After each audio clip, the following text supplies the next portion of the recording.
the inner function prime. Awesome. Now plus. We differentiated this part. Now we differentiate this part. Natural log 1 plus 2 times sine x times cosine x. That's it. Perfect. So I wouldn't do anything, just I would rewrite it because of these two negatives. So this is sine natural log of 1 plus, oh, so of course sine x, natural log of 1 plus 2 cosine x, and plus cosine x in front, natural log of 1 plus 2 sine x. That's it. We are only illustrating that when we differentiate an integral, we get the function back. Do you think we need another example?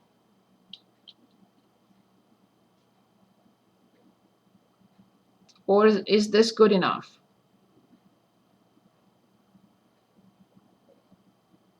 I could use another. Very good. So here's another.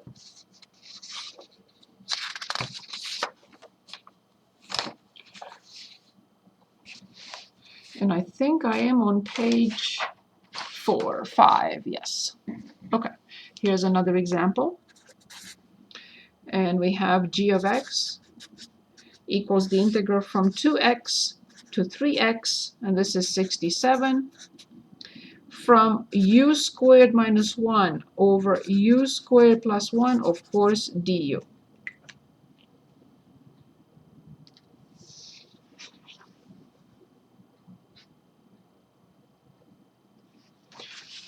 Is this ready for differentiation? Of course, the question is asking us to find g prime.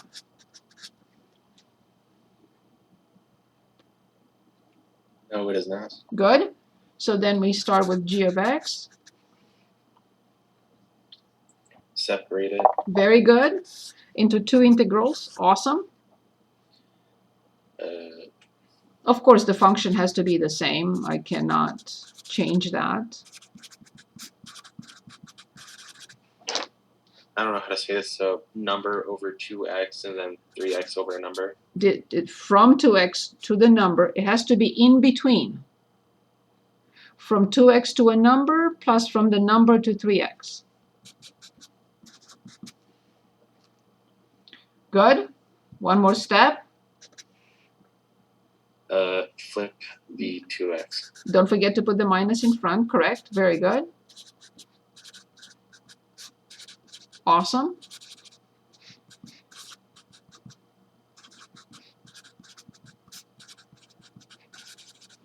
Good job. Now it's ready. So let's find g prime. We are differentiating an integral, remembering that when we differentiate, the integral symbol and the du go away, and then we replace x. We replace u by 2x, the same thing here.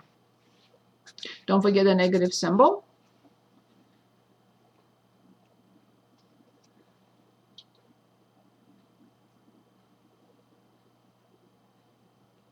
Would it be 4x squared? Very good. Over 4x squared plus 1 times 2? Very good. Awesome. Brilliant.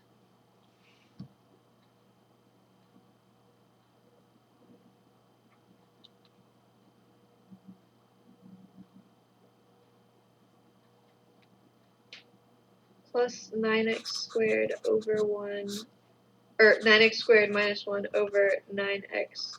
Excellent. Good. 9x squared plus 1 times 3. That's it. Done. Any questions?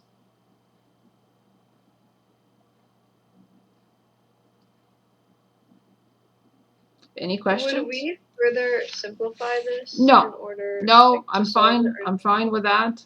I'm completely fine with that. No need to do anything else. No need to do anything else. Okay, so let's continue. Now I would like to practice again definite and indefinite integrals and look at a couple of examples and then move on to substitution. Okay. Okay, on page 415.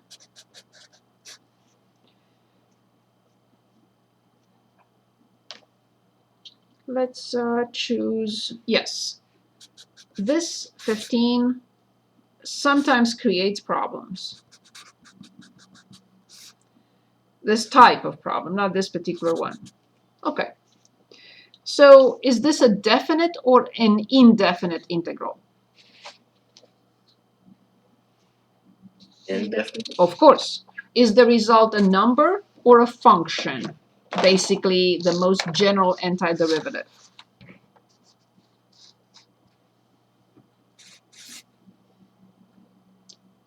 Is this a number? Is it going to be a number or the most general antiderivative? The most Of general course. If it antiderivative. doesn't have limits of integration, it cannot be a number. Awesome. Brilliant. Okay. What do you think we should do next?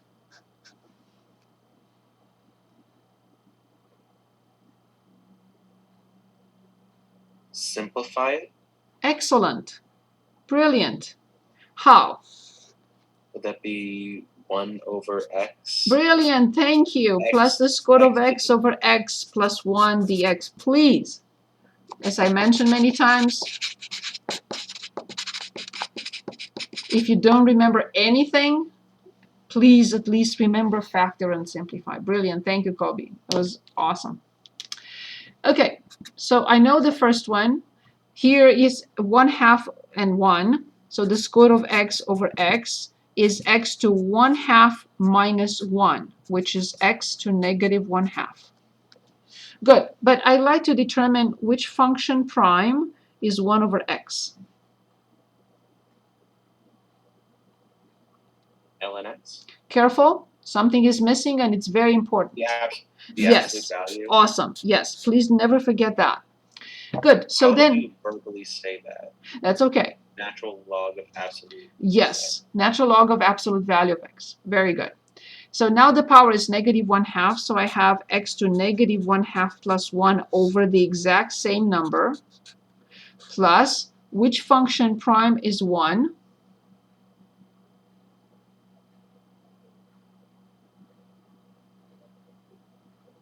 X. Very good, plus a constant c.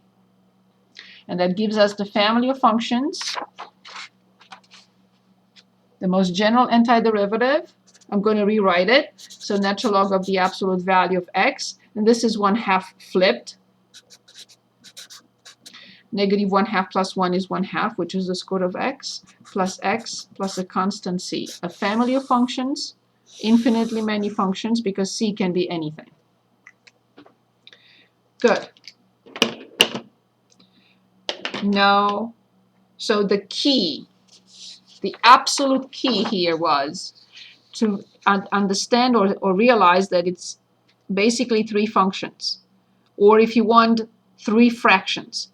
As long as the denominator is one term,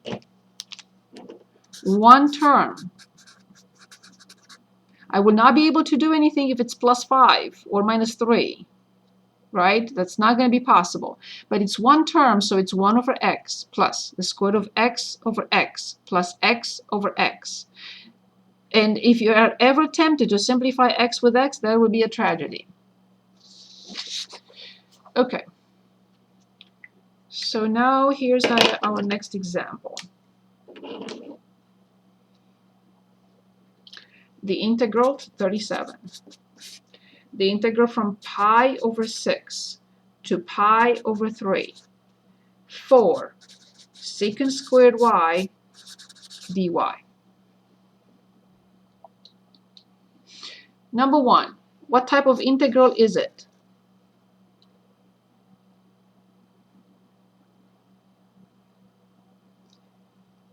Definite or indefinite? Definite. Good. Number 2, is the answer a number or a family of functions? A number. A number. What is the absolute first step I have to take care of before I even proceed?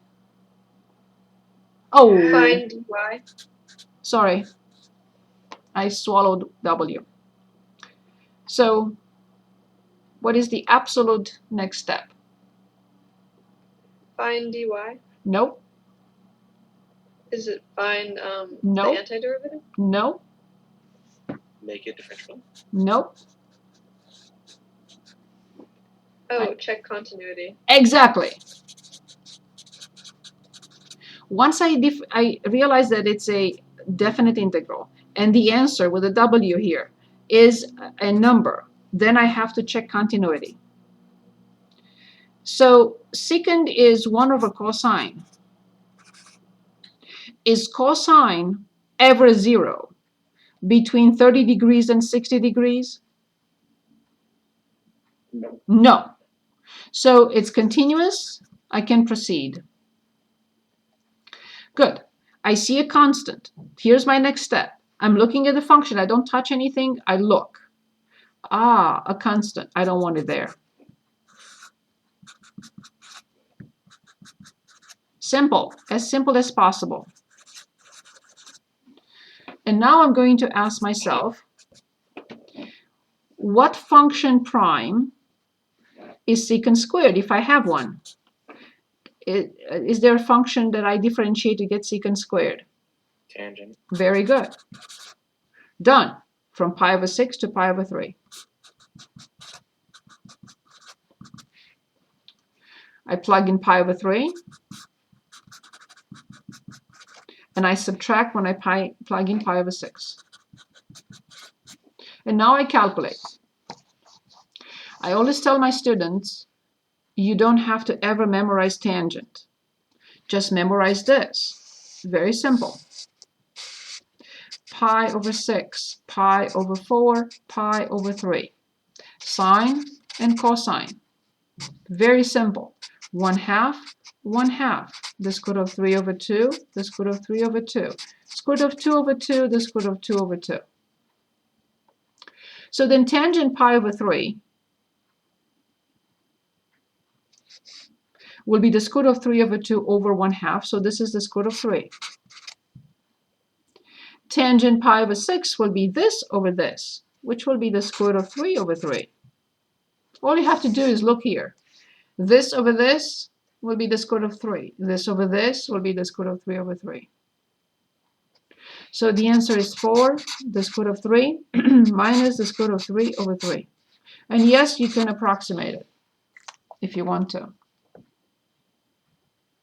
So 3 minus 1 is 2. So this is 6, the square root of 3 over 3, isn't it? So 3 minus 1 is 2. 2 times 4 is 8. Yeah. 8 the square root of 3 over 3. Or you can approximate it from here. You don't have to do this. I just wanted to condense it. Excellent. So when it comes to, let's summarize for a second. An indefinite integral, no conditions are required. I don't have to check anything. I just have to make sure that I get the function whose derivative will be that, guaranteed. And this I can check. If I want to check, I can. Here, no. I have no way of checking that this is the answer. Yes, I can use a calculator, blah, blah, blah, but you know what I mean. Here, I can differentiate this, and I have to obtain this function, guaranteed. But here I can't check, other than using a calculator. The definite integral. I identify that it's a definite integral. I identify that the answer has to be a number, and I have to check continuity of the function on the given interval. If it's not continuous, I say, sorry, Calc 2, or fundamental theorem of calculus is not applicable. If it's continuous, then I continue finding it. Excellent. Good job. Okay, moving on. Let's practice some more. And then I'd like to look at the substitution rule. Yes, I want to look at 36. Feel free to choose if you'd like to. The integral from 0 to 1 from 4, 1 plus p squared dp. They're getting creative with these letters. Fine, it's okay. Okay, what do you think about this? What type of integral is it? Is it indefinite? If it has limits, it's definite. It's definitely between 0 and 1, in other words, you could say. So it's definite. Is it a number? Is the answer a number or a family of functions? A number. A number. What else do I have to check before I start? Continuity. Continuity. Is this function continuous on 0, 1?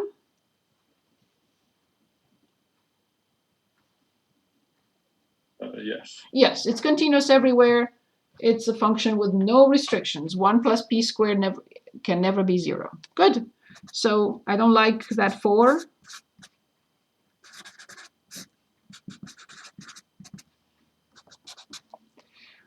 Is there a function that I differentiate to get 1 over 1 plus p squared? Arctangent? Excellent, brilliant. From 0 to 1. 4 can wait patiently. I plug in 1. Arctangent 1. Which angle has tangent 1?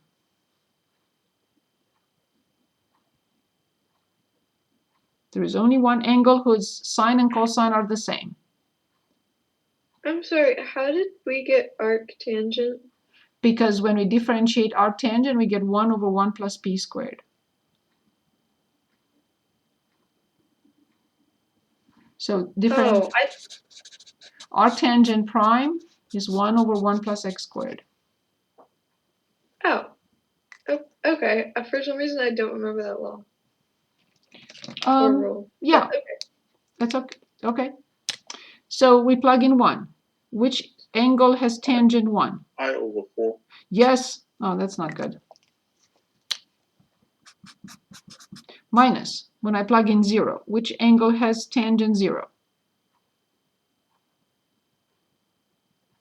0. Perfect. So the answer is 4 times pi over 4, pi. Very good. Here is an example. The next example, I'm making this one up.